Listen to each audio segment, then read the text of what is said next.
Sensitivity is intelligence. With grace and skill, you have abundance. Welcome to the Psychic Hour. Host Kelley Eckhardt is a psychic medium healer, numerologist, and teacher. Her passions are learning about the soul and energy. Whether it's through spirit, emotion, or vibrational numbers, there's always a pathway of information waiting to help. Now, here is your host of the Psychic Hour, Kelley Eckhardt.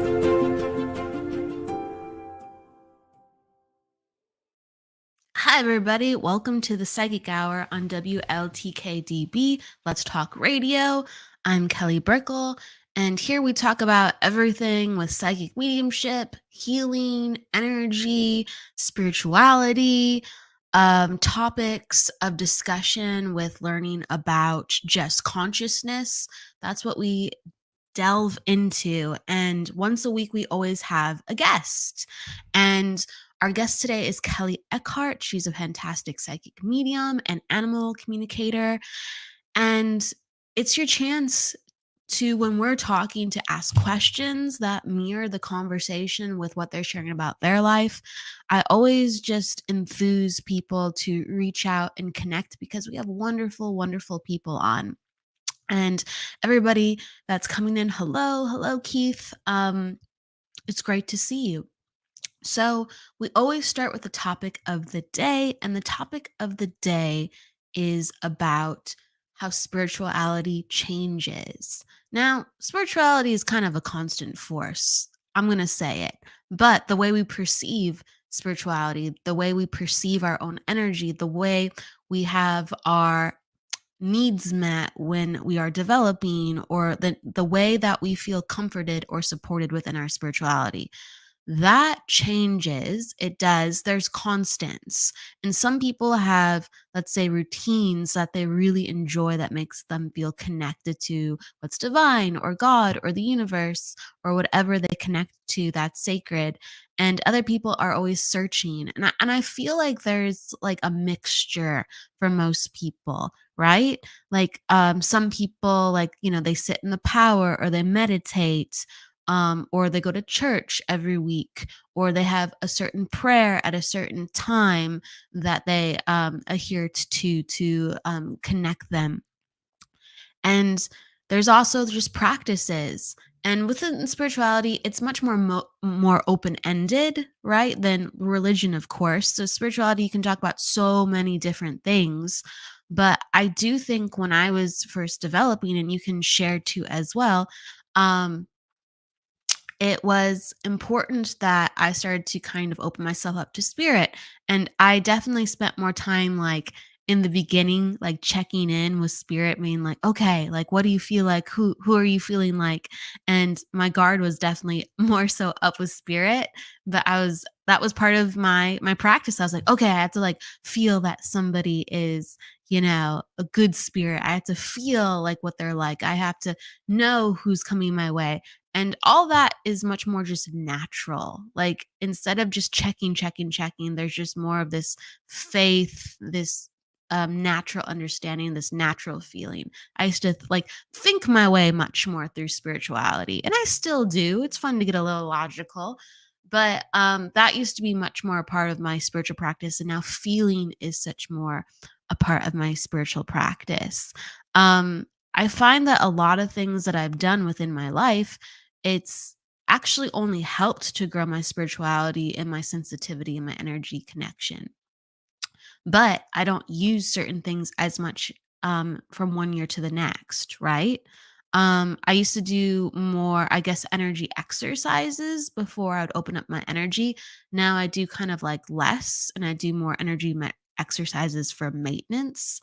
Um, I used to, I think, much more like I would rev up my energy. So like I would like stretch and, imagine my aura opening up. And now it's just more gentler process.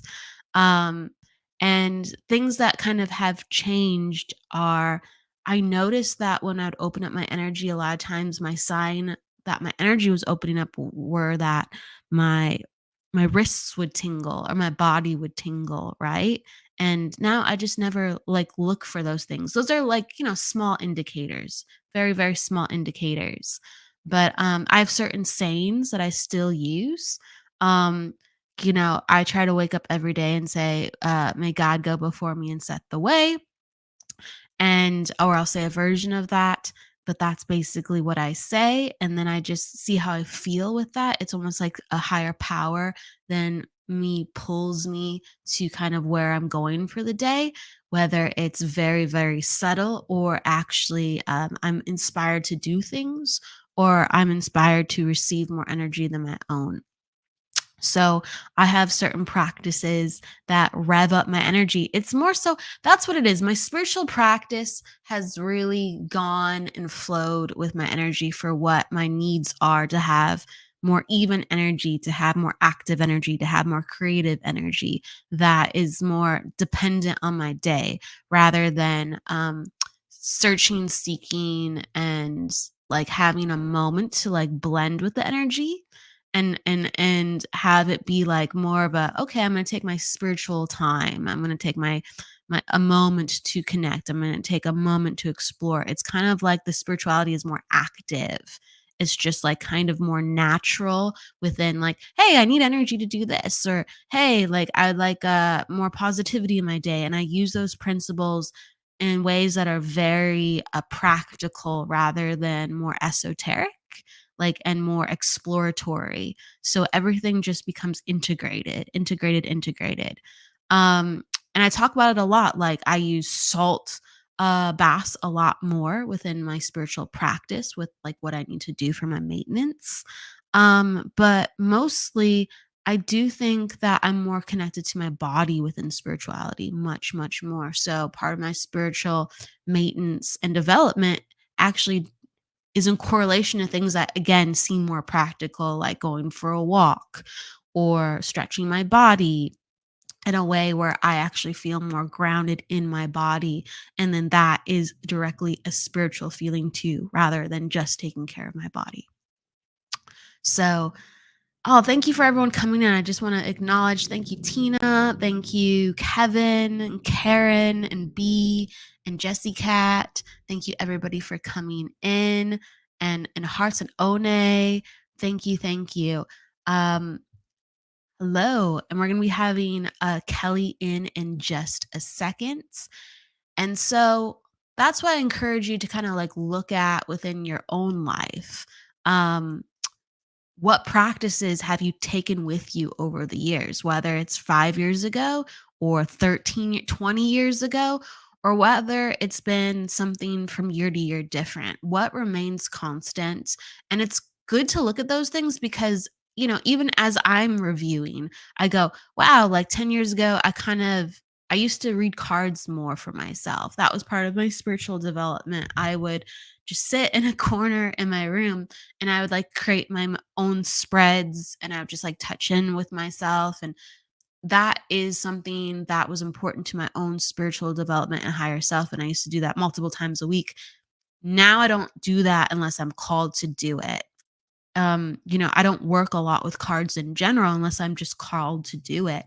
I actually rarely use them in readings, but I use them a lot in development. I love them for development. I love them for check-ins. But my spiritual practice with cards, very, very different. And back in the day, I never read with cards either. It was just always just a personal check-in.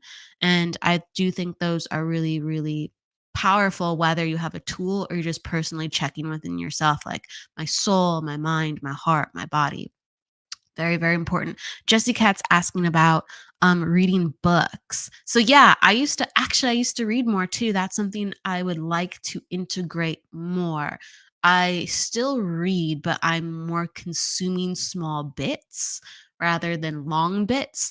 And so some of the books that I really loved, I read a lot of Dr. Brian Weiss, Messages from the Masters, Tapping into the Power of Love. That is a fantastic book. That's my favorite book by him. I really loved reading Celia Brown books, the early ones.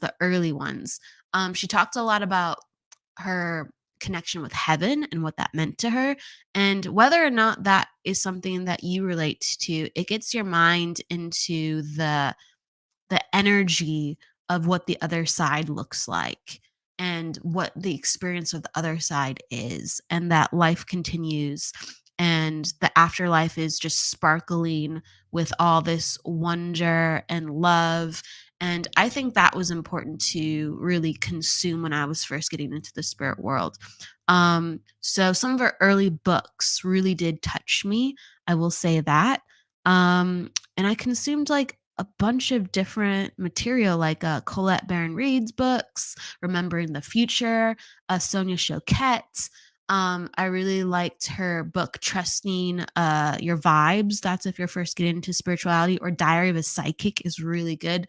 That is her own journey, like when she was young to being full time with her personal life and her professional life, her family life, about what it was like having sensitivities and experiences as a highly sensitive person. And I just, she's a fantastic writer. So I highly recommend Sonia Choquette. And I could just keep going. So there's so many wonderful resources, and now there's even more books out there. So that is something I want to definitely bring back into my spiritual practice, the reading portion again. But there was a time where I just couldn't get enough. Just couldn't get enough of all the spiritual material. I was always in like Barnes and Nobles in the spirituality, section, just reading away, looking at new books. It was something that gave me immense comfort. And that was, again, a part of my spiritual practice. And watching even the TV shows, like seeing Lisa Williams or John Edwards, like James Van Prague when he was on the air with specials. Or even, Sylvia Brown, because she had that weekly show on Montel Williams. All of those people I really did watch, and I was like, okay, this is what being a psychic medium looks like. I had no reference point before then. I absolutely didn't have a reference point. I didn't even know what one was. You know what I mean? You have the concept of what a reader is at a fair, right? Or like what something like scary is in relation to it. But yeah, when I was like, oh, like people just read other people, and then there was like interpretations of how that could be, like on TV or in books, you go, oh, this is like a thing, and this is very natural. And for people who have interest in this, it's very flowing, and they do it too. And so I had immense interest in learning from those people. And the last thing I'll say is I used to listen to a lot of Hay House Radio. It still exists. It's just my mind's other places. I'm working on different things. I just have different spiritual support systems for how I go about my life. I used to listen to a lot of Hay House Radio, and there used to be a lot of really good shows on, like Dr. Brian Weissman. I believe he's still on. Colette Baron Reid used to have a show. Doreen Virtue had a show back in the day. It's just again, it's just all these wonderful names and people were on platforms where you could get so many wonderful resources, and Hay House Radio is still out there. So I encourage you, if you want some awesome content as well, to check that out. So with that said, keep your spiritual resources and maintenance and practices alive, whether you're changing them or integrating or finding new ones. It's really, really important for you to feel like yourself. If you're gravitating to something that makes you feel like your vibration is raising, or you're connected to your truth, or you're happy, it's imperative. So with that said, I send you a lot of love in that department, and we'll be back in just a moment with Kelley. See you soon.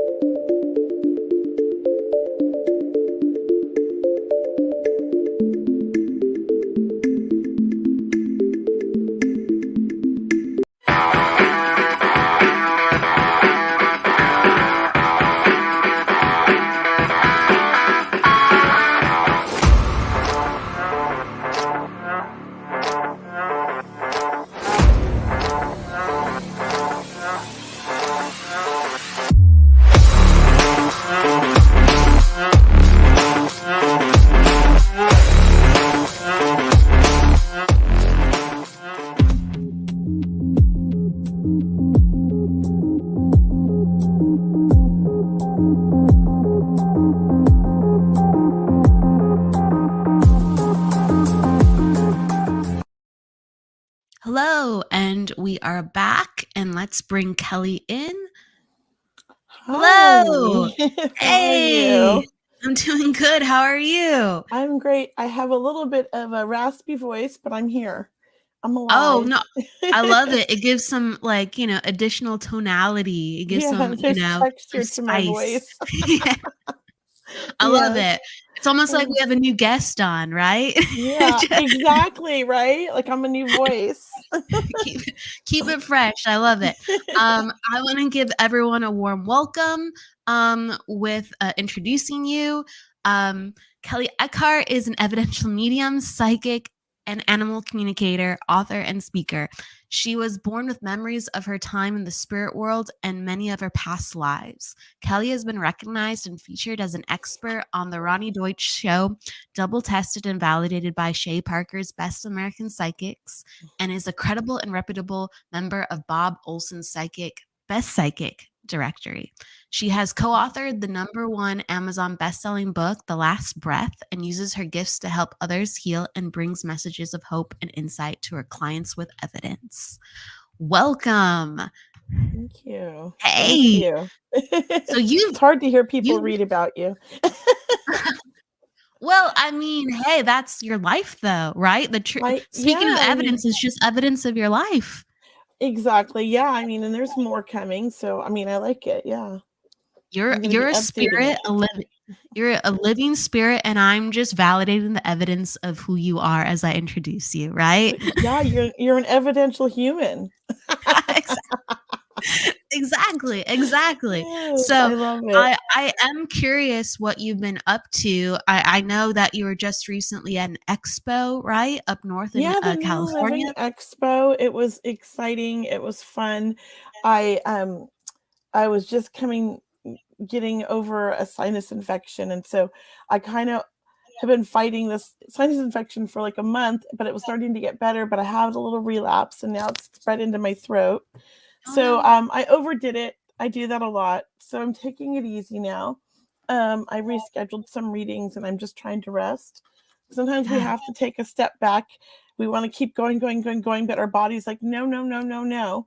So, yeah, I mean, I it was a lot of fun. I got so excited, I signed up for the New York New Life Expo, and Cheryl Wow. and I are going, so I'm very excited about that. That's in October. Wow. So that's in October. Have you been to any conferences or events in New York? Is this like your first venture? I took a course in New York at the Omega Center back in, I think, 2000, gosh, I think it was 2015 or but maybe 16. I can't remember. It might have been 16. Yeah, I went for a whole week all by myself. Yeah. Hey, that's the way to do it. So like Yeah. will you then be giving readings So we at will be or speaking? yeah, so Cheryl and I are going under the radio show. So we're gonna promote our radio show, and we're gonna do readings, and we're gonna do a speaking engagement together. That's awesome. That's Yeah, so awesome. we were trying to think how we could incorporate the both of us going and sharing the booth, but not, we can't just have it one person's name, right? So Right. we thought that was a great way. We're a team. I think it's so cool that you're going as a team too, and it's so like almost helpful because just imagine you're at I'll a be booth and it's promoting the just like, radio show and the station. well, the radio station, and also it's like you get to, explore Mhm. as well as, be helping people at the booth and Yes. growing and sharing and Oh, and yeah, teaching yeah. people about what you do, and you get a moment to step away. It's like a happy balance. I loved it. Yeah, and you know what I do is I make money and then I spend it all there. I went There's that too. I went shopping. I mean, it was so bad. Like, I'm like, "All the money I made, I spent." Oh, that doesn't well, I'm okay, I'm happy. So what things are catching your eye? Well, I always get, every time this is my 2nd year at the New Living Expo, and I always buy from this one lady, her clothing store. So I got this pretty little it's like a jacket, and then this is the scarf, and I loved it. Um, I'm not wearing it today, it's in my bedroom, but I bought this huge, like massive crystal necklace this lady made. I mean, it's incredible. I'm just in love with her jewelry. So I will be looking for her at future wins to buy more. I bought a lot of because I'm not feeling well. The guy in the booth next to me, he sold supplements and he was giving me all these free samples to help me feel better. And so I really, I stocked up on some healthy things that my whole family's taking them now. And I do feel very energetic, very clear-minded. And he had one for sinuses, a sinus wash, everything. And I'm really excited and happy that I was next to him. That was definitely divinely guided, you know? So, I did that, but I mean, it's just fun stuff. I mean, you can find everything there. It's amazing. I You love it. can. I love You it. know, you never know what you'll find or what booth is there in Yeah. vicinity. And so you talked about too, like your healing that you need to take some, rest for yourself. Like, what are some of your new, I guess, ways that you've been doing self maintenance for yourself that you've been finding? Like, oh, I needed that. Massage, Yeah. getting my nails done and falling asleep in the chair while they do my toes. Um, and just sometimes I just like to sit in my bedroom in the dark Yeah. and just I can understand meditate. that. Like I just like to not go to sleep. It's just like I just want to be in the quiet. Yeah, just And a the quiet space. turning off the lights, there's so much stimulus just from seeing. Yeah. Yeah, my eyes get tired. They get fatigued, and I just want to be in the dark, take off my glasses, put all my electronics away, and just sit in the quiet and just breathe. It's just And something about just being there. It's just nice. do you find that certain times when you're just in the quiet that things are very indeed quiet in your mind, or do you find that there's a busyness that has to even out? I feel like I get a little focus while I'm sitting there relaxing because I get so many thoughts at once. Sometimes I have a hard time staying focused, but I've been working on that and it's gotten much better. And so, yeah, because I have a lot of projects going on right now. I have a lot going on. I'm I like, can which only one do I work on? Yeah, that's a thing. I hear Yeah. you. I hear you. What are some of those projects if you can share them? Well, I had put together a trip to Egypt and I took it off the Oh yeah. schedule and I've been revamping it and I took on a partner and we're getting ready to announce that it's going to be next year, 2024. And we really Beautiful. like added more of a spiritual tone to the trip, and some private time in some of the temples and things like that. So I'm really excited to announce that, but I can't say everything yet. I'm waiting, and I'm excited to who I'm partnering with, but I want to wait because she hasn't announced it, so I don't want to. So that's one big thing. I'm also working on my book and getting ready to submit, I guess, like a book proposal out here real soon to Ooh. try to get somebody to take on the book for me and let me finish it. I'm hoping to finish it by July or August.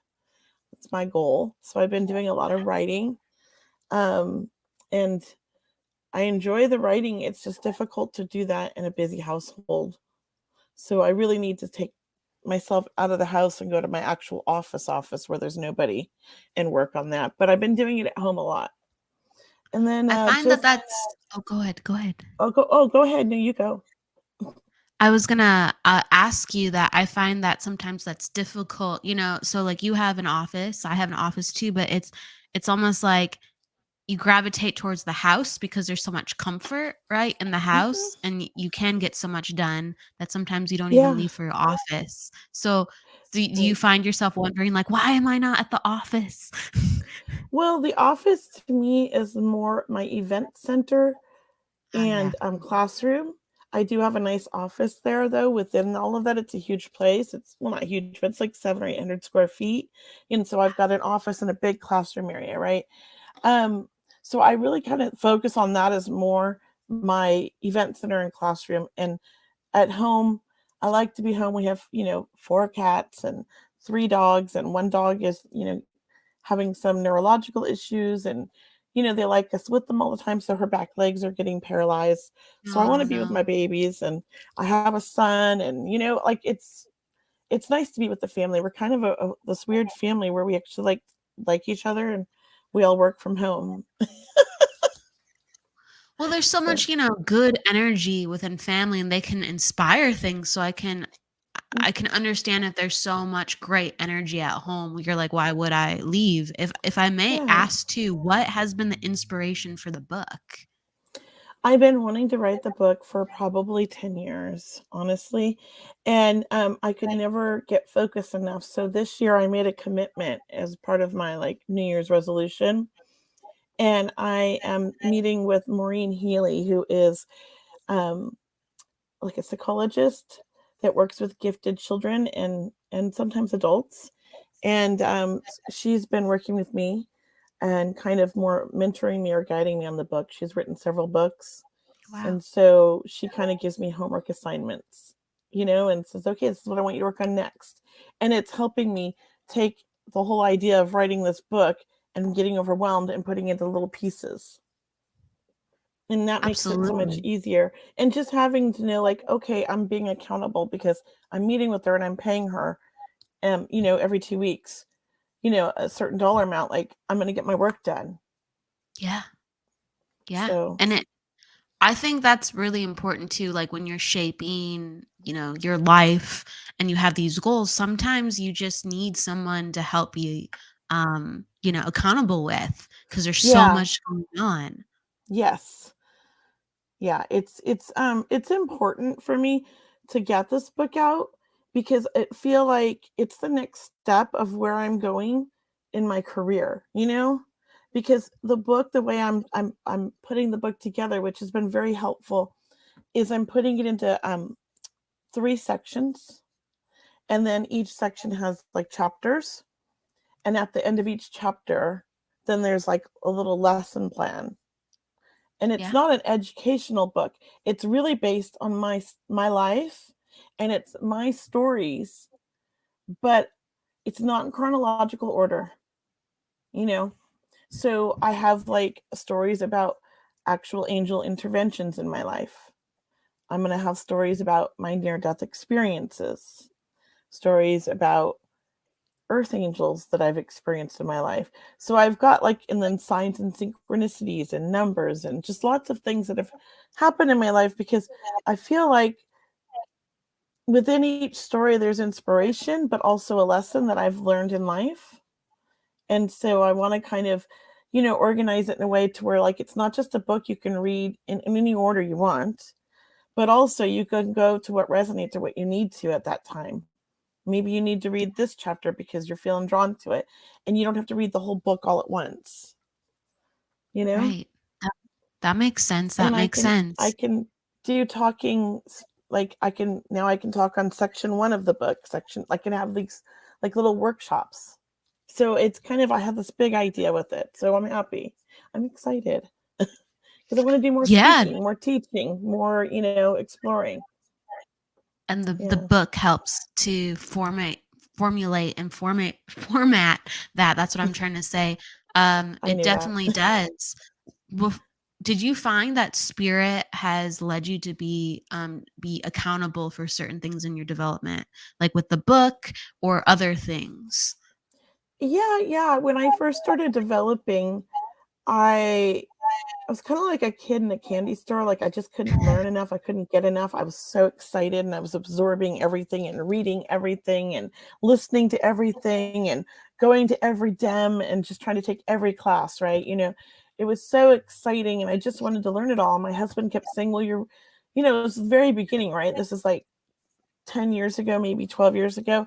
And he kept saying, "You're really good. Let's put a sign up in the yard. You can do readings of the house." And I just remember telling him, "No, I'm not ready. I have to feel like I'm at a certain point where I feel like I'm ready and I'm going to give, a reading that's really, authentic and they're going to get their money's worth. I want to be at a certain level before I put myself out there."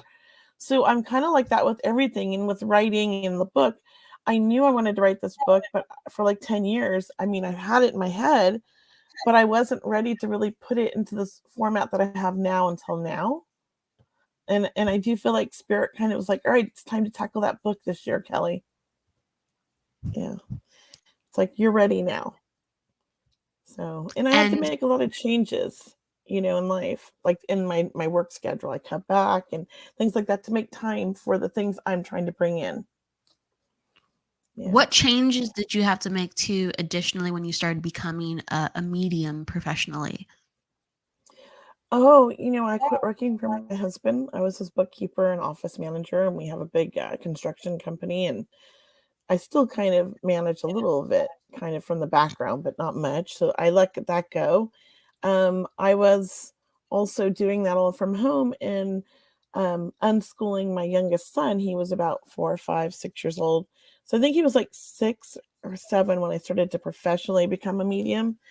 And I realized right off the bat, he couldn't be with me at the crystal store when I was reading, because he'd try to chime in.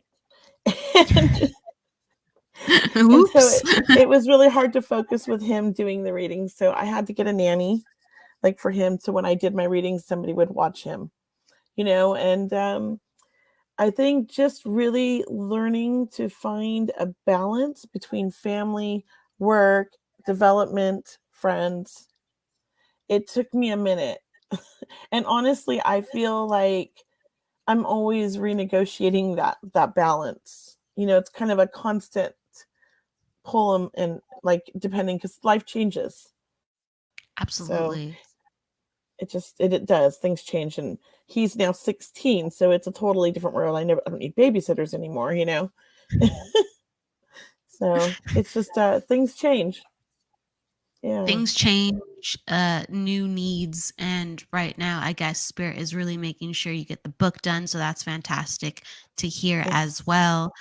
And what projects, I guess, are the next ones coming up, if I may ask? Well, so I am putting together, and I'm not ready to say them yet, but some courses. Maybe I shouldn't ask.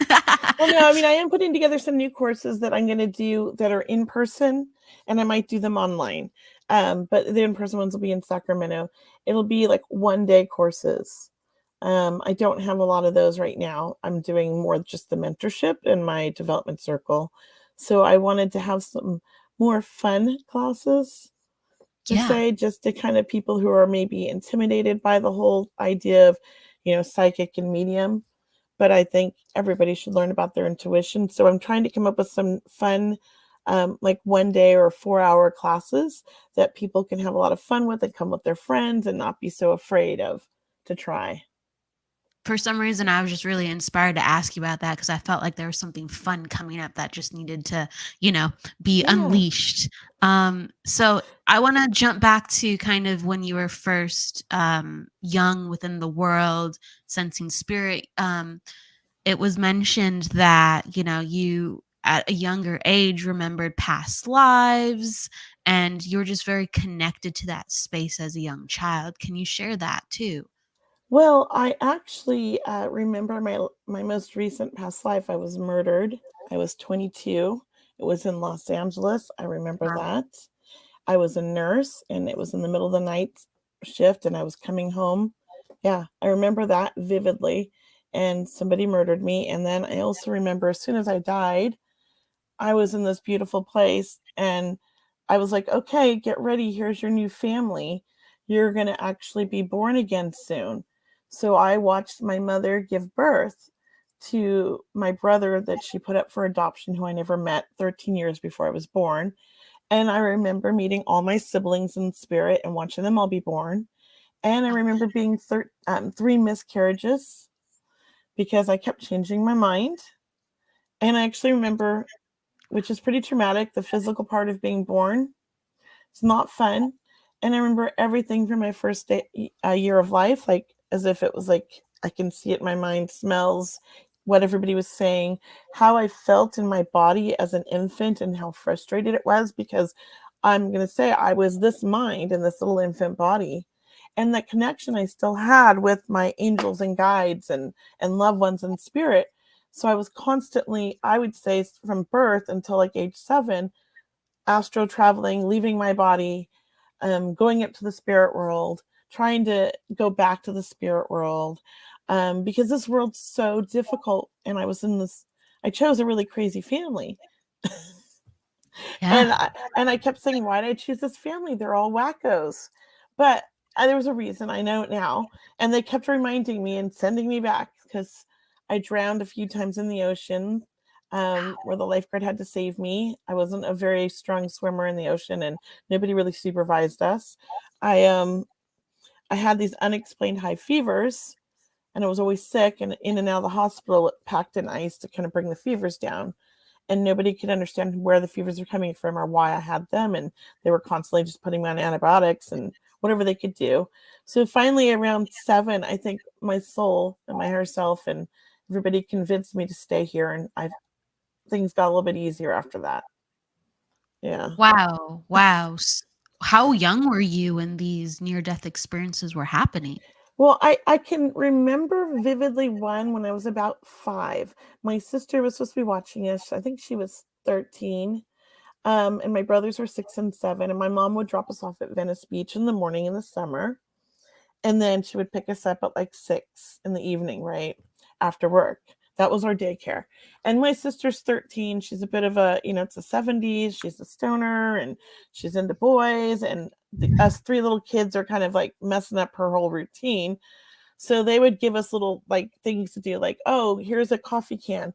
Go raise money to save the Venice Beach skateboard ramp. But that we didn't know that was their beer money, Oh no, oh no, oh no.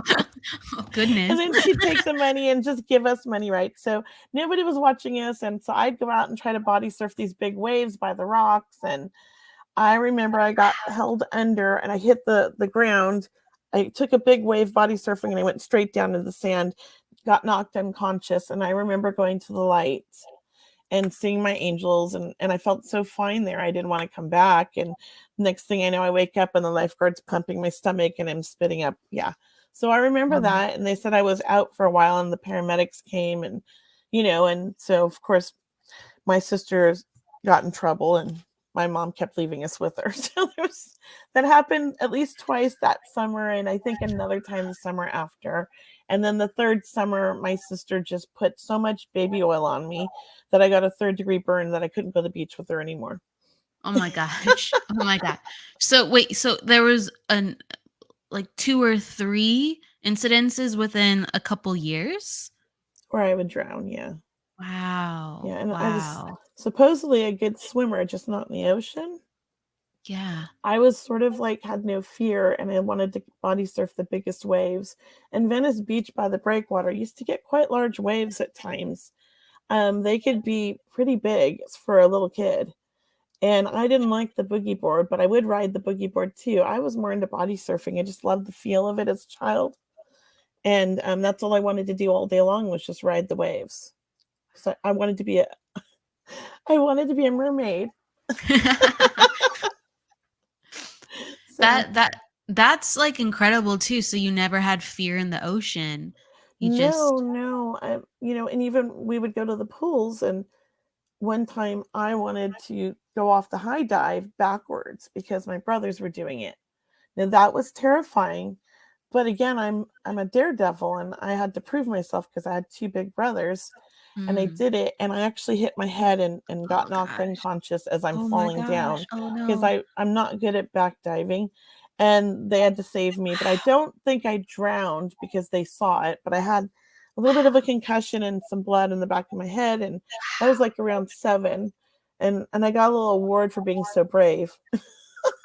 They had to give some positivity to the for every single adventure that you've been on. Oh my gosh. We were I don't know, I guess we were like little hoodlums in the neighborhood. So, nobody was supervising us and we were just running around doing crazy stuff on the skateboard. Exploring. Yeah, roller skating down crazy hills, whatever it was.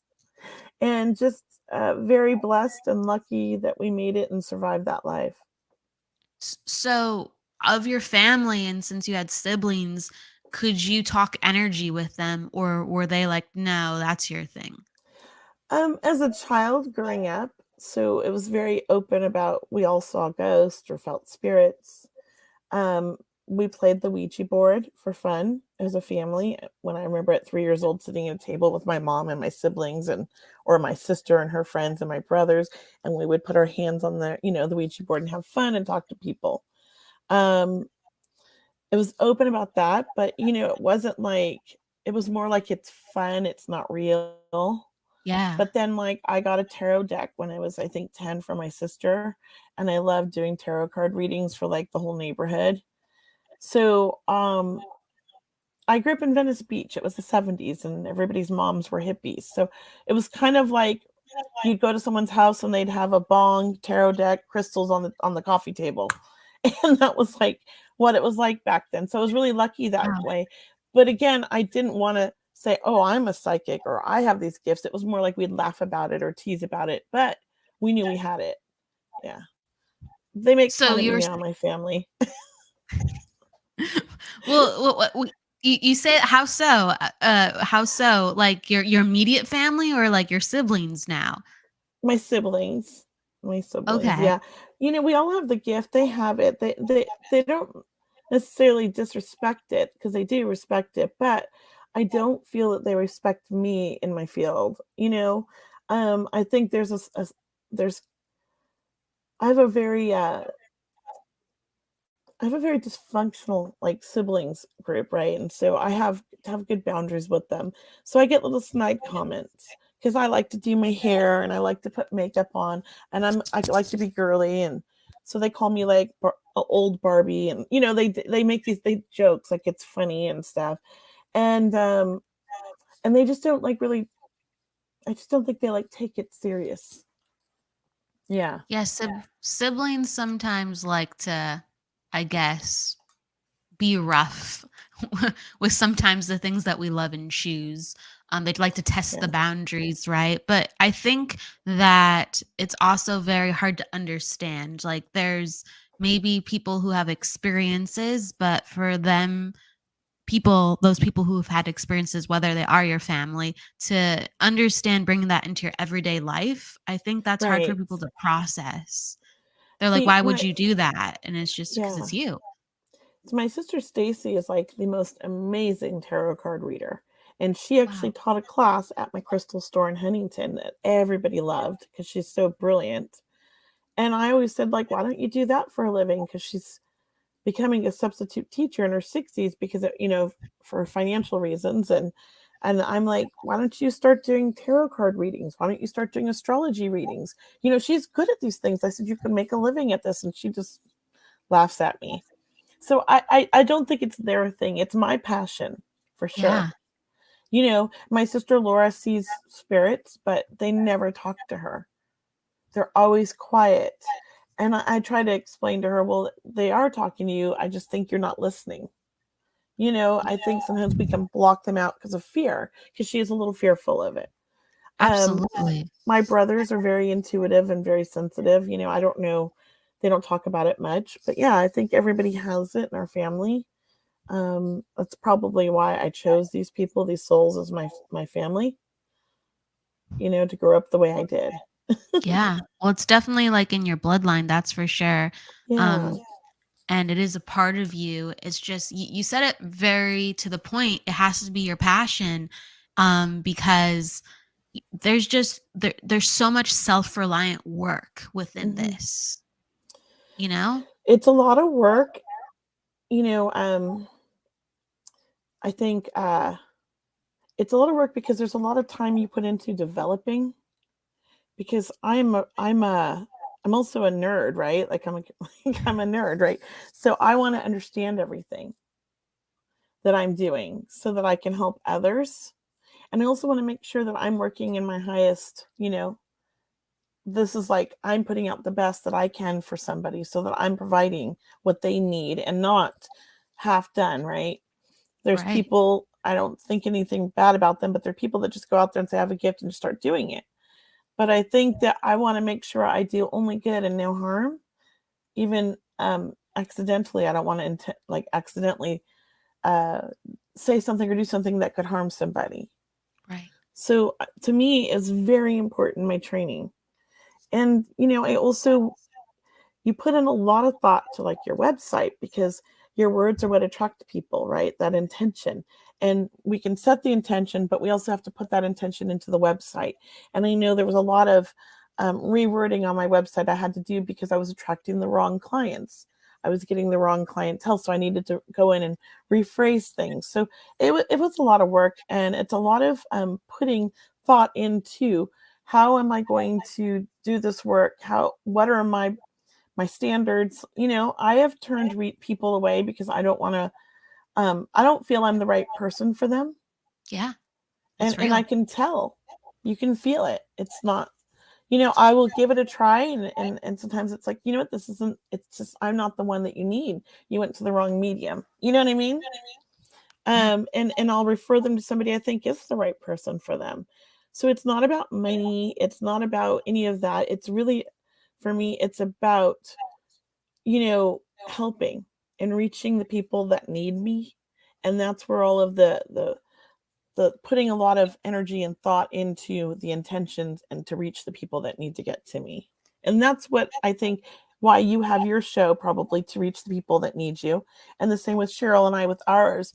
There's a need for this in our communities, in our world, and people don't have anybody to talk to sometimes, or they can't afford to go take these classes. So it's great that we have people like you, me, and Cheryl, and other, ones that have shows that we're sharing our insight, we're sharing this, and we're answering questions to help people understand. And it's really, I feel like, bringing more people to the light. Yes, absolutely. Yeah. Absolutely. And, with your psychic mediumship and animal communication, like, you are touching on things that, just I'm not touching on, and Cheryl's touching on things with her prayer circle that, we're not touching on. It's just, there's certain energies where the right people come. Exactly. And you want to attract those people that need you. Maybe Absolutely. they can't afford you. So we do these events like this, and I give back a lot. So as I say, I have my fees, and then I have where I give back. So when somebody says they can't afford something, I'm like, well, come to the radio show, Right. And when we post the link for a reading, come up. Right. So I can try to give them a free one from me and Cheryl. Like, I do whatever I can to give back. I was going to do a free Mother's Day event this year, but I've been hesitating, and I still might throw it together because of I'm run down energetically. So Absolutely. But I do love to give back every Mother's Day because my son passed on Mother's Day weekend. So I think it's beautiful to spend my Mother's Day giving readings to all the moms that lost children. Yeah. I remember you put it together a couple of years ago, and it was just a really, really special event. There were so many people that were 144 readings we did that day, as well as all day long talks that were live. Right. That was a lot of work. And I didn't let enough people help me, but I enjoyed it either way. I've thought about doing that again because I felt like it was a beautiful thing, but it's a lot. It would take it. I should have had a team of people. There should have been like 5 of us coordinating it, putting it together. And I can sometimes have a tendency to be a little bit of a control freak and think that, nobody can do it like I can. I need to do this, this, and this, and everything. But I've learned to let go. Yeah, that was a great event, though. I mean, that event was really like from your heart. It was your baby. Mm-hmm. And it's just like, sometimes I'd like to do it again. I'd like to do it again, but I'd plan a year in advance. Plan a year in advance. And yeah, like that was the first run. So you're like, oh, okay. Like I know how it goes. And, I just think no matter what way it comes to you, if it's in a year or 2 years or 3 years, like it's such a beautiful event, and it's so sweet that you're thinking about doing another one in whatever capacity. So thank you for even thinking about doing that for people. I like to give back when if I have the energy, I'm giving back. It's just, I think that's important in our industry because it's not always a money exchange. There's other exchanges. you Right. know, There and are. There's that's important. That it is so important, and to just there's so many different things to do within business within this work too. There's the Mhm. humanitarianism side, but then it's just like, how do you represent yourself in a business? You talked about your website, how that's always being updated and the energy that you attract. Mhm. Or there's like sometimes, I think about like kind of the healthy mediums, no pun intended, Yeah. but it's just like if there's an event that can attract so many people, well, like, why couldn't it be $5? You know what I mean? Yeah, Like, we exactly. Yeah. there's because there's no rules within this work if it feels right. It has to be honorable, it Yeah. has to feel right. Yep, exactly. It's interesting too, I just did I had Thomas John come to my Love and Light Center a couple of months ago, I think in February, and such an Lovely. amazing night. And people that had new clients I had never met before, and people that have never seen mediumship showed up for that in Sacramento. And that's what it's all about. My Love and Light Center is really to bring that community and let people like explore in a safe, environment with love, right? So I call it Love and Light. And then I had AJ Barrera come, and again a bunch of new people I have never seen showed up, and never had readings. And that means the world to me that I reached them, and I got these people to come, and they saw something that they've never experienced before and opened their minds, and everybody was so happy.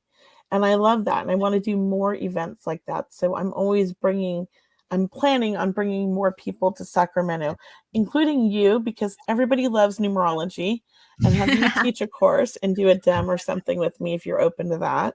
Oh, yeah. Are you Yeah. kidding me? Yeah, let's do it. Yeah, and plan a fun class at my Love and Light Center. It'd be great. And I'm hoping to bring Jules because she's an amazing healer and she knows so much about crystals and everything. And I thought, what amazing class she would provide, you know? Kelly, I love traveling and I love teaching, so you say it, I'll be there. I would I love love it. I Thank you love so much. I love bringing, because I always tell my students, I'm not the only teacher. You have to learn from everybody. You got to like take all kinds of classes. I'll teach you guys what I'm teaching you, but there's stuff you're going to learn from other people. And so you should be out there exploring other classes. So I want to bring Absolutely. them so they can try them. We have so many different gifts. I mean, I know people who are just naturally so in touch with their dreams, right? And so, like, they need to hear somebody talk about that world because maybe they don't experience energy other than in premonitions, or maybe they're just like really connected to cards or numbers. And it's like Mm-hmm. that's maybe their thing, or that's what opens up their thing. Yeah, I mean, if we can spark that light in somebody, you know, we can't have enough. There's room for a lot more psychics, mediums, healers. We need more in our world. There's plenty of people who need us, and I feel like the world needs us. Yeah. We just need more. So I want to reach and inspire as many as I can. It just feels good, doesn't it? It just Yeah. feels good. I love to see when that light goes off in somebody's eyes and they did something they didn't think they could do. That's the best. That's It the is. best. It just feels amazing. It feels amazing. That's my favorite thing about teaching. It's Yeah. just like our lights grow bigger, right? Our Yeah. lights grow bigger.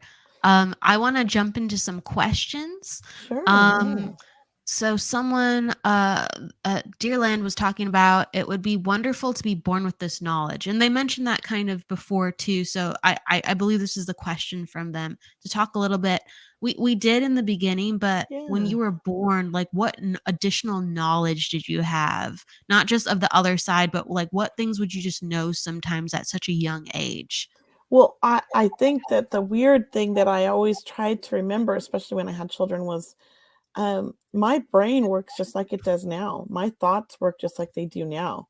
It was just the physical body, the hands, the legs, the mouth that didn't work the way I wanted. Those took forever. And that was frustrating. So I often tell people, children, just because they're so young, Right. they're aware of everything. They feel everything. They see everything. It's really important that we remember that when we're around our young children. What are we exposing them to? Because I was not exposed to great things at a very early age. And I remember being so annoyed and couldn't wait to grow up. Yeah. So That I do makes think sense. that, it's really important that we be kind to ourselves and to our children, and we talk lovingly to ourselves in front of our children, because they're picking up on everything. We're the first, and they're absorbing it like a sponge. It's just Yeah. there's all this programming going on, and the more aware or the more healed you are, then you only get a chance to go, I need to deprogram. Yeah. And Yeah. So that's what unschooling is all about for my son. We did not do traditional schooling for our baby. He's 16 now. He's never been to regular school because, to me, school was so traumatic, so horrible, and so boring. And it was never the way I learned. And I was so happy when I discovered unschooling in Orange County and this big, huge community that just took us in. And it was like the best. I wish I could have done it for all my kids. I hope that my kids do it with their grandkids. Schools are done. We need to start teaching our kids in a new way, to enlighten the world, because he was not programmed. He wasn't brainwashed with all these memorizations or false history, because a lot of the history books are inaccurate. He's learned on his own what he wants to learn, and he's brilliant, and I love it. And I think that's how education should be. We follow our passions. We would have a lot more people that are happy in life. We have so much depression and anxiety in children because of all of these pressures to conform or fit these molds that is like the average, right? Well, what about the individual? right. So I think, those things are my passions too. That's my passion. It's I love just letting my child learn the way he wants to learn, even though he annoys me. I love him. Yeah, he's gonna be more creative and more free thinking with how to annoy. Yeah, and he knows how to talk. He talks back to me, but it's not disrespectful. It's Oh, he has an yeah. adult conversation with me. Right. He has his own ideas, his own perspective, and we don't agree. And I respect it, and I'll listen to him, and he has to listen to mine. But it's mutual respect. When did you start deprogramming yourself because you were aware at such a young age, you're like, I need to get out of here. I don't want to be this. So I went to 13 elementary schools because my mom was mentally ill, and we moved every 5 or 6 months in the middle of the night sometimes. My Wow. dad took off and left her with all of us kids when I was 7. And she just wasn't a stable person. We lived in our cars, our station wagon, for 3 or 4 months. We lived in my uncle's boat in the marina for a couple months. We lived in motels. So it was really a very chaotic childhood. Yet every school I went to, I was identified as gifted. And I was put in all these gifted programs, and my brothers too. And it was still boring. I only liked math. So I went to one middle school, Mark Twain Middle School in Venice. Loved it. It was nice because all of the elementary schools I'd gone to, the 13, they all kind of piled into Mark Twain. Wow. And so I knew everybody. I had all these friends now, because I had never really made friends because I was never anywhere long enough, So, middle school was kind of interesting, and I didn't fit in. I was different. I've always been different, and I knew that. And so when I got to high school, I didn't get to go to Venice High School. My parents, my stepdad and my mom, decided to move to El Segundo by the airport, and I was kind of done then. And I took the proficiency exam and moved out at 16, and started teaching myself what I wanted to learn, started self-teaching. I became a database programmer. I taught myself how to program Visual Basic, a website designer. I became a Microsoft Office user specialist, and I started training other businesses that were small businesses, because this was all new software. But I realized off the bat at an early age that I was great with computers, because I was identified as gifted. They put me in this huge program in LA County where we get to learn how to program in first grade. and do our math on these computers, right? And we'd get taken out of school like 2 days a week to go to these programming classes and math classes at like universities and stuff. So I was programming all through middle school too, and just taking classes for fun. I mean, I didn't have any friends, so that's what I did. So it really kind of came in handy, and realized that I learn myself when I have a passion about something and I want to learn it, not when I'm forced. And everything I learned in school, I really couldn't tell you what I learned. Everything I know now, I feel is like stuff I've learned on my own. You know? That makes sense. Yeah, and I realized right around my 16, like, if I want to know how to do something, I can do it. I'm not afraid of change. I'm not afraid of learning new things. I'm not afraid of failing. And that failing was a really important part of growth and learning. And so when I would go on job interviews, I went in there like super cocky and would be like, well, I can do anything. And if I don't know how, I'll figure it out, because that's just who I am. I'm very smart. And I would always get the job. That's awesome. That's awesome that they resonate with that too. They're like, okay, I like was like, that. I'm not afraid. I'll learn it. I mean, I could. And I was doing taxes at 18. The CPA trained me, and I was meeting with clients. And he'd bill me out like at like $75 an hour, and I'm like over here like meeting with a client, going through their stuff and doing their taxes. So I mean, I was a very brilliant kid like my son, but yeah, it was like I knew that I didn't have to be afraid to try new things, and I wasn't afraid to put myself out there. And then I would take all of my job experience and I would make my resume, and I would take all the cool experience so I could apply for any job. So it was always like exploring it. I got a job at Campbell's Soup when I was like 30, and they have this S system, which is like this old, ancient, kind of archaic database. And then they had this other system, this 400 system from all of like the US and Canada. They were different systems, so they couldn't talk to each other. So I took over from this other girl, and she had created a database to pull all the 3 data systems into one database and match them up so that they could talk to each other. And I would maintain that database and update it and all of that, and run the reports so that everybody knew who had what until they built their new system.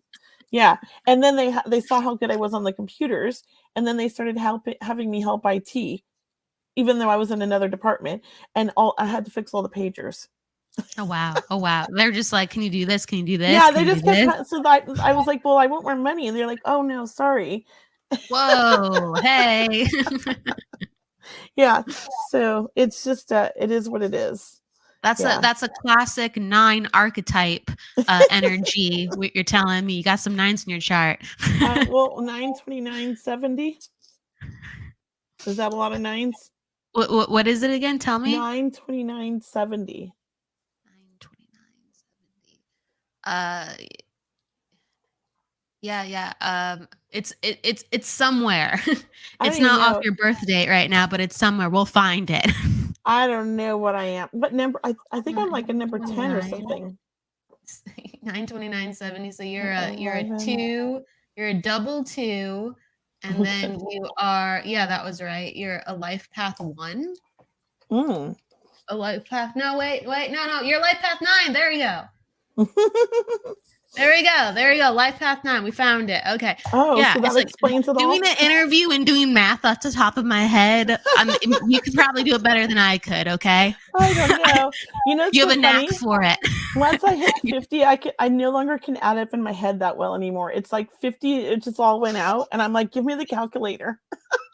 I have to like shift into a different mode, or I have to tell my brain to, okay, now it's time to integrate. Yeah. And because my brain just goes, okay, we're doing this right now. And it's hot.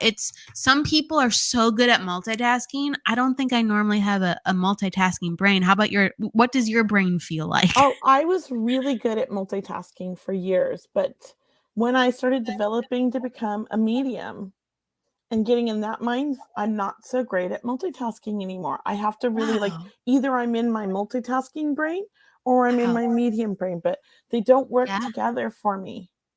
Yeah, and maybe they do for some people, but not for me. I've always been able to multitask and handle lots of things and retain lots of information, especially numbers. I used to have, like, we had a 9 12 credit cards at one point for American Express for all of our employees.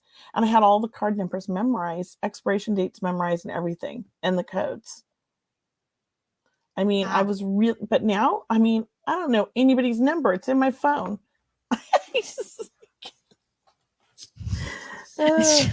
You know, I think like you just get to a point, you're like, why do I have to memorize all these things? You know? Yeah, it's like it's cool because I think within the mediumship brain too, like it will come as needed. You'll be like recall, and all of a sudden you'll see it or Yeah. feel it or something. Yeah. So you're just like, I don't have to think about it too hard, and it just comes gently. And then Yeah. with the other things, like you kind of have to go focus, focus, focus. Yes. It's an interesting world. I love it though. Let me I let love me it. take a couple other questions. So, it is an interesting world. Courtney is talking about. They say, she's referencing, like you mentioned earlier about meditation and relaxation, and you'll like turn off the lights and get Mhm. quiet. And she's talking about, it's been referenced. She's heard when to take a shower, to turn off the lights and to ground herself. And so, do you have other things that you utilize to help get the quiet for yourself? So this is something I've been doing recently because my husband remodeled our master bathroom and he gave me this beautiful tub because I love to take a bath. And so in the mornings, I've decided, because for years I got up early. I had to take kids to daycares and two different daycares and schools, and it was a lot of like busyness getting up at 5:30 in the morning and all of the stuff, right? So I'm older now, and so I've learned that it's okay to relax in my mornings. So I like to take a bath in the morning for like an hour before I eat breakfast. And I sit in the bathtub and I will sometimes turn the lights off. Sometimes I'll have I can dim it, but I like to read the news. I like to read my like emails and just sort of get my thoughts ready for the day. So, but it's like my way of regrouping kind of, and it's like waking up. It's so nice to go from like a warm bed to a warm bath. And then, Yes. Yes. and then I just feel so amazing when I get out, and I feel so refreshed and pampered to start my day. I don't do it every day, but I do that once or twice a week. Yeah. It's important to have that, just to feel grounded. It's that Mhm. grounded feeling, that healing Yeah. feeling. Yeah, if I know I have a busy week or a busy time, I'll kinda do that, and I just sort of sometimes I won't even read. I'll just sit there because I have a nice pillow in my tub, and I'll just lay back, and I'll close my eyes and meditate. But the water feels so cleansing and also at the same time healing to me. I have a connection with water, I always have. Yeah. It's like it cleanses, it cuts. It like just cuts like cords in the aura and things like that, or Mhm. washes away what doesn't need to be there. Right? Um, Tina, absolutely. Tina is also sharing and asking. She says, I worked in healthcare for 18 years. I would use my hands to take the heat and pain out of incisions before the therapy, like such as post op Mhm. surgery. Is that Reiki? Should I venture that way to the Reiki healing?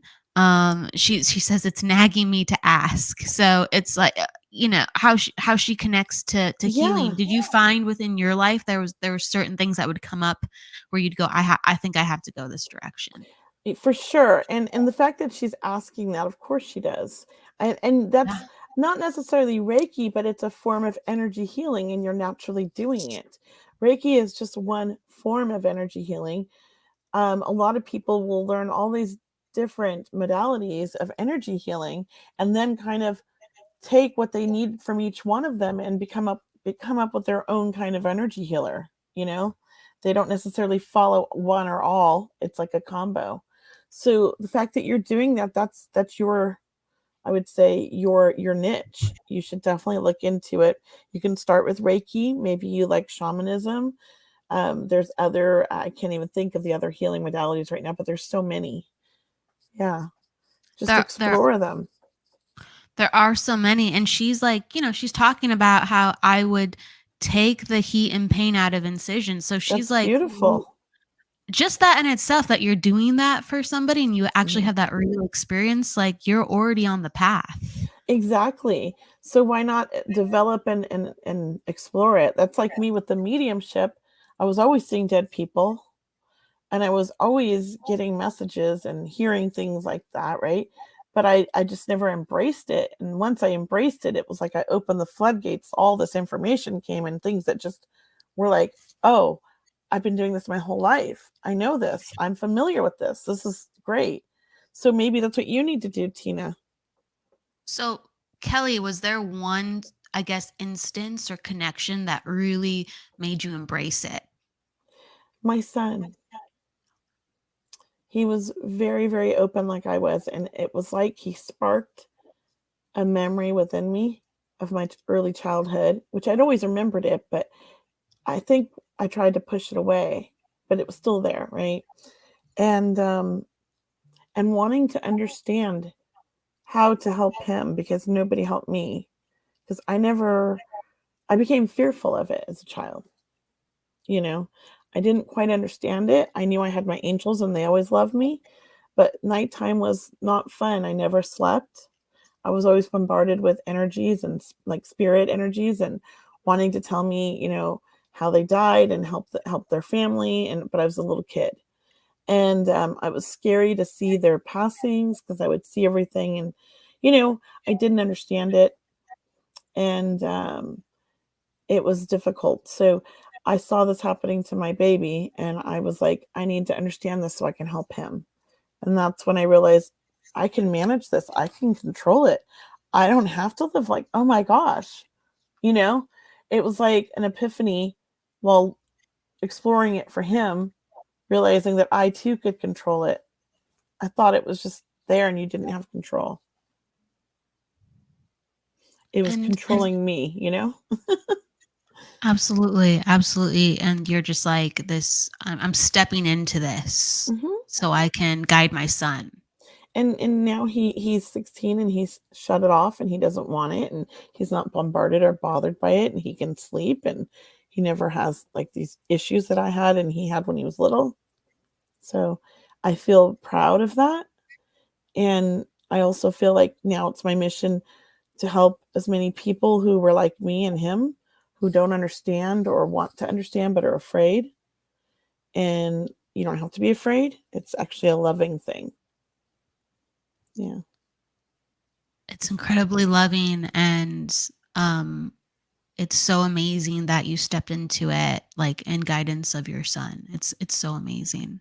Yeah. And now my older son who passed, he works with me. Yeah.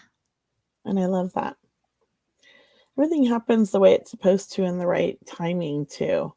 Honestly, I stepped into this a few years before my older one passed. And this spiritual life that I'm living and my belief system is what helped me grieve. And so I'm grateful that I had this before the community, my new belief systems and understanding of it all came in, 3 or 4 years before he passed, which was a life-saving thing for me. And I have to It say, it we do have the best community. Everybody's so nice. there's so much compassion Mm. and, you know, people come from so many different backgrounds, and I think a lot of people are in some ways, or in like more dramatic ways, even the black sheep, whether of their family or, Mhm. their friend group. Like, they didn't have that understanding or support growing up, and then you come together within this community and you hear people's stories, and wow, so people have some stories that got them off the normal path that's right in front of them into the world of spirituality, Mhm. because they did not live the typical life. They did not Right. have the typical things happen to them, and you're That's just like, me. Yeah. yeah, yeah, and you Yeah, meet the and most wonderful people through that. we do, and understanding people and eccentric people and fun people, like, I love it. I love that we're all so different and unique, but also at the same time, we all understand each other and we accept each other. It's the first time Absolutely. in my life that I met like-minded people and felt, I didn't feel uncomfortable around them. Yeah. I can understand that. Yeah, I can understand that. So, with the center that you've created and also the different classes and readings that you facilitate, where can people come and find you if they want to be a part of something online or in person with the communities that you've brought together and continuing to shape and allow people to feel the same way? Well, I highly recommend that you go to my website and subscribe to my newsletter. And the website is www.mediumkelley.com. It's right there. And yeah, and when you open up the page, you should be able to subscribe to my newsletter. It should pop up, or you could go to the bottom of the page. The reason I say subscribe to my newsletter is that I provide every Sunday. My niece works for me, Brianna, and she is into astrology, and she's studying it and learning it. So she writes an astrology report on Sundays, and she also puts in a tarot card and a crystal and puts a little message with each one. Every week is a new tarot card and crystal, along with her astrology report. They're beautiful reports. I love them. And then I put all my events on there. My events are on my website, but I do special events or things that only go to my subscribers, special sales, in-person events that only my subscribers are going to know. I don't always put everything on my social media or on my website. So that's why I say it's nice to be on my subscriber list, because then you'll hear about everything first, and you'll know about things that maybe aren't going on to social media. Absolutely, absolutely. So many things going on. And so also before we go, I always give the guest the last word, whether it's a piece of wisdom, inspiration, or something off the cuff. What would you like to share before you go? Well, I feel like this is really needed right now, and it's really been coming to me a lot. And it's just that we all just need to be kind to each other and kind to ourselves, because we're really hard on ourselves, and we're sometimes hard on other people. But we don't really know what others are going through or why they're reacting the way they do. So I want everybody just to really kind of take a step back when somebody's annoying you, and rather maybe try having compassion for them or understanding for them, and just send them love, and send yourself love too. That's what I feel like we Absolutely. need that right now. Absolutely, absolutely. You know, we're all going through so much. Thank you so much for the love that you've brought today and sharing your story and giving people more insight into what they're going through. And if you are inspired to get a reading or attend a class with Kelley, please check out her website and her social media. She has wonderful offerings. With that said, thank you so much, Kelley, for being Thank on the you. show. It was wonderful seeing and talking to you again. And with that said, everybody, we will see you on Friday for the reading show. And that's how we'll do it. Bye-bye. Bye. With everyone, please go with love, light, laughter. Don't forget to live. Take care. See you then. Bye. The truth is here and now on WLTK-DB Talk Radio at WLTK-DB.com.